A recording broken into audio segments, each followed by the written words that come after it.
This is not the sermon I had planned on preaching on the Transfiguration today. Perhaps that is why I left the title of the message blank. This day that marks the turning of the liturgical seasons from Epiphany to the liturgical season of Lent. But this week it changed focus when Russia, dictated by Vladimir Putin, invaded Ukraine unprovoked. Most of us have seen the frightening pictures, the video footage. We've read the upsetting headlines. We've watched the tanks rolling toward Kyiv and the cars lined up for miles for gas and trying to get out of the country. We've seen images of mothers desperate to escape, pushing their children in strollers or holding on to them, grimacing in the cold. We've watched artillery fire light up the night sky, creating explosion after explosion. We are witnessing another tragic moment in history unfold before our eyes, a bold geopolitical act meant to assert control and authority over another country. An act that could embolden other authoritarian world powers to act in similar ways. The escalation of violent conflict in Ukraine gets added to a long list of war and confrontation. Where have we known there to be war? Let us lift up those countries aloud in this moment. Vietnam, Iran and Iraq, Sudan. Say that again. The Philippines.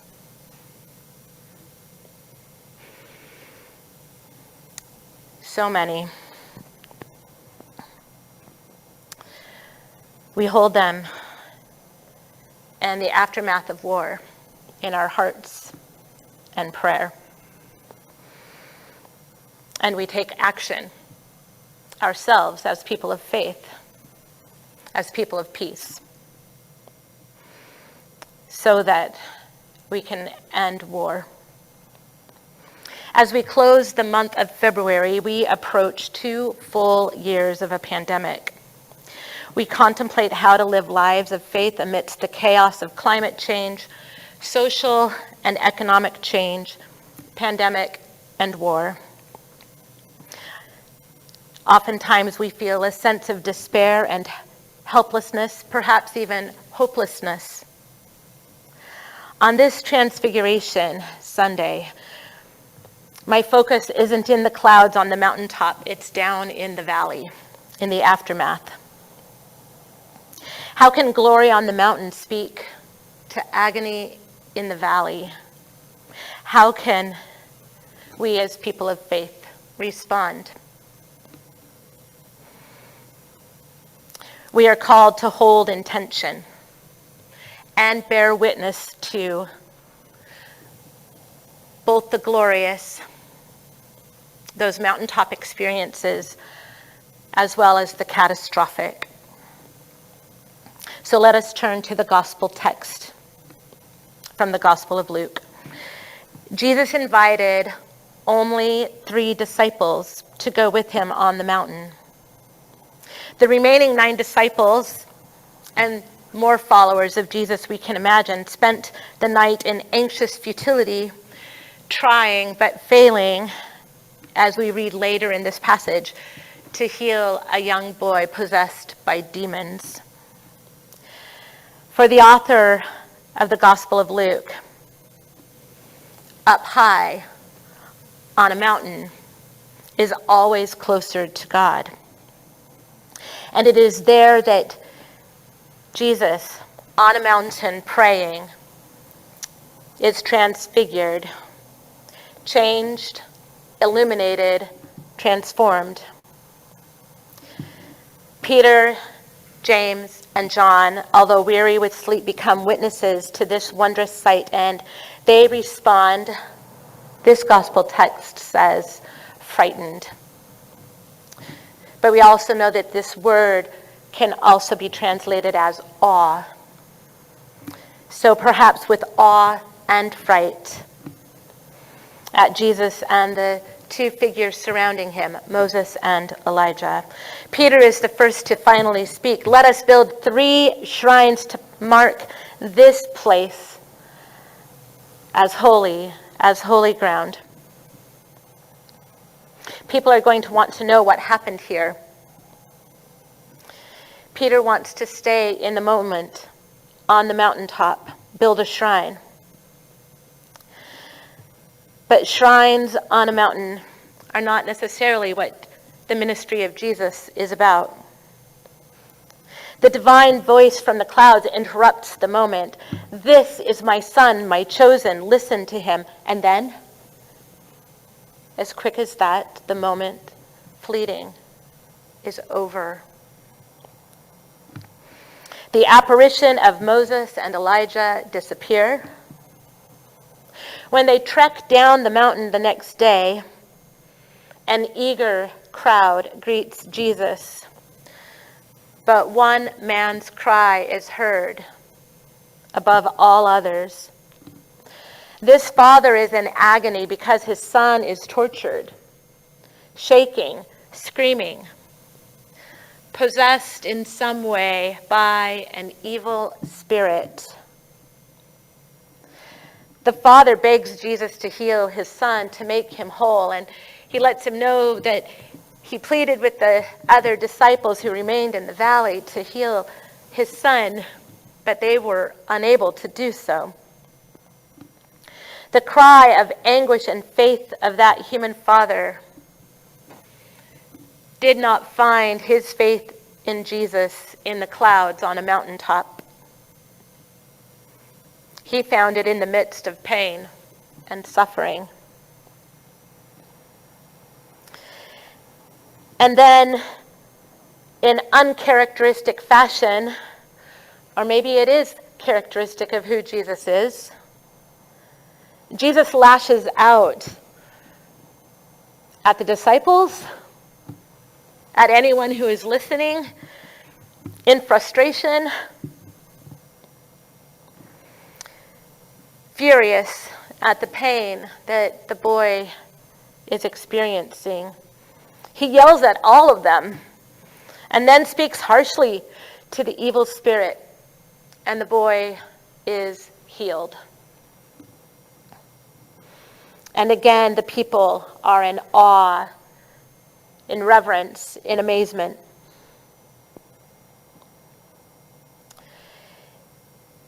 Episcopalian priest Reverend Bonnie Perry writes these words: "The people of Ukraine are being possessed by an evil spirit that is shaking, bombing, tormenting them. I fear that we who are not in harm's way may want to stay far away, high, atop our metaphorical mountains where we feel safe. I fear we may want to camp here. But like the disciples left behind, unaware of the power that Jesus has given them to heal the boy's wounds, we too have no idea what each of us, as individuals and communities of faith, might do to help and heal." Those words from Reverend Bonnie Perry. Another Episcopal priest, Reverend Debbie Thomas, writes, "Our mountain lies right next to another person's valley of hunger, warfare, violence, abuse. Yet we too experience valleys of isolation, anxiety, depression, frenzy. while many who have less by way of material comfort enjoy the mountaintops of more nourishing cultural traditions and communities. Can we speak glory to agony? Can we speak agony to glory? Can we hold the mountain and the valley in faithful tension with each other, denying neither, embracing both? Can we do this hard thing, this hard work, out of pure love for each other, so that no one among us, not the joyous one, not the anguished one, not the beloved one, not the broken one, is ever truly alone? These words by Reverend Debbie Thomas.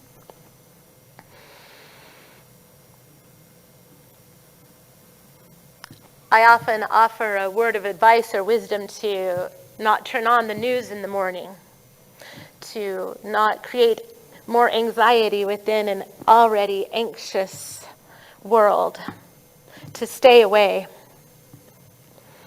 And it is good to avoid the news periodically, to take care of ourselves, to metaphorically, perhaps even literally, go into the mountains, to have those glimpses of God's glory in our lives, in creation, moments of contemplation with the holy where we know ourselves to be beloved of God. And we need to return to the valley to bear witness to the suffering of those around us. We need to immerse ourselves in the pain and the needs of the world. While tens of thousands are trying to get out of Ukraine right now, rightly so for their own safety, and perhaps our country could be one to receive them. We have said in this church that we are a what? We are an immigrant and refugee welcoming congregation. If that is so, and if we believe that as members of this congregation, we can do our work to help open our borders for immigrants and refugees who in these last few years have not been welcomed to the United States. So there are many who are fleeing for their own safety, while others are staying to fight for their country, especially men aged 18 to 60 years old. And there are others choosing to stay to alleviate suffering. This is a moment when we are reminded of resilience, fortitude, and faith. News cameras are showing groups of people gathered in a public square kneeling to pray in the first hours of the invasion. Well, there is so much horrific violence that the news is carrying, and our hearts are breaking. There are also stories coming out of Ukraine right now of heroism, of resiliency. For years, the church in Ukraine was an underground church forced to worship in secret when Ukraine was part of the Soviet Union. After Ukraine's independence in 1991, people could begin to worship freely. Now the church is underground again, literally, because of the bombing. I remember in grade school, junior high, in the early 80s, late 70s, early 80s, I attended a school that was an armory. Downstairs, we held drills for fear of nuclear war. And I tell you, as a grade schooler, as a junior high kid, it scared me to death.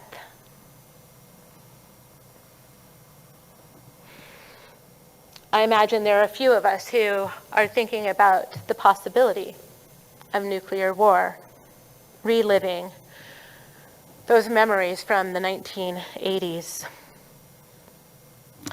People are seeking shelter and safety in train tunnels and church basements, finding shelter there. In some places, they are preparing to turn churches into hospitals if needed. One priest in a suburb of Kyiv said that a rocket attack near his church had killed 7 people. Dozens ran to the parish looking for shelter, with 80 people now living in the basement. One religious brother said, "We don't have time to be frightened. We are staying and helping people to survive the situation." Bishop Jan Sobilo in eastern Ukraine said he has no intention of leaving. "I came here to serve the people. This terrible time of war must turn itself into a blessing so that goodness and love win."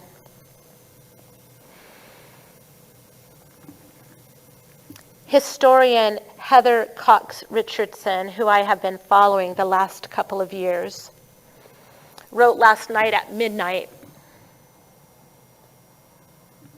"The Ukrainian people have done far more than hold off Putin's horrific attack on their country.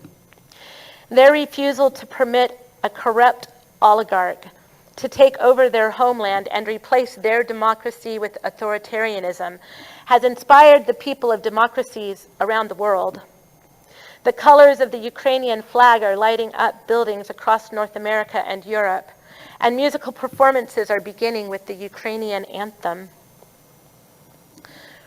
Protesters are marching and holding vigils for Ukraine. That defiance against what seemed initially to be an overwhelming military assault has given Ukraine a psychological edge over the Russians. It has also offered hope that the rising authoritarianism in the world is not destined to destroy democracy, that authoritarians are not as strong as they have projected. Since the invasion, President Zelensky of Ukraine has rallied his people by fighting for Kyiv, both literally and metaphorically. He has been photographed in military garb on the streets. Offered evacuation out of the country by the United States, he answered, "I need ammunition, not a ride." His courage and determination have boosted the morale of those defending their country against invaders, and in turn captured the imagination of people around the world hoping to stem the recent growth of authoritarianism, who are now seeing Ukraine and President Zelensky as an icon of courage and principle. Those words from historian Heather Cox Richardson. We hold in tension in our faith both God's glory on the mountaintop of our experiences, as well as in the valley, metaphorical valley, where suffering resides. It's that continual back and forth, like on a Mobius strip. Action, contemplation, action, contemplation. Love wins when we follow Jesus up the mountain to have those experiences with a loving God. Love wins when we follow Jesus down the mountain and into the needs of the world. Love will win when we honor and embrace the pain as if it were our own. Jesus does not get caught up in amazement and astonishment of the people or by what happened on the mountain. He is focused on the work of healing and saving that needs to be done. He doesn't stay up on the mountaintop. He is with the people. He stays with the people doing what needs to be done. Encounters with God are not solitary events. We are not changed by ourselves on the mountaintop. Rather, we are transformed in community of faith, where we can see the face of God, not only reflected on Jesus, but on the faces of one another. And it's each of these little transformations in our lives and that we witness in the lives of others that will ultimately forge a worldly transformation where pandemic and war and climate abuse and iniquities, injustices are reshaped into healing and peace and partnership. The ministry continues. Our ministry continues. The reality of healing and helping and doing God's work in the here and now continues. I want to close with this poem written by Jan Richardson, a United Methodist clergywoman, some years ago. It is called Dazzling, a Blessing for Transfiguration Sunday. For those of you in the sanctuary, it's on the front of your bulletin. For those of you who received the bulletin via email, if you're savvy enough, you can bring it up in your email or simply let these words fall upon you. Believe me, I know how tempting it is to remain inside this blessing, to linger where everything is dazzling and clear. We could build walls around this blessing. We could put a roof over it. We could bring in a table, chairs, have the most amazing meals. We could make a home. We could stay. But this blessing is built for leaving. This blessing is made for coming down the mountain. This blessing wants to be in motion, to travel with you as you return to level ground. It will seem strange how quiet this blessing becomes when it returns to earth. It is not shy. It is not afraid. It simply knows how to bide its time to watch and wait, to discern and pray until the moment comes, when it will reveal everything it knows, when it will shine forth with all that it has seen, when it will dazzle with the unforgettable light you have carried all this way. May it be so. Amen. We listen to the hymn, "We Are Standing on Holy Ground." Where is holy ground? Let us call forth those places in our lives, those places we care about, as we listen to the words of this hymn.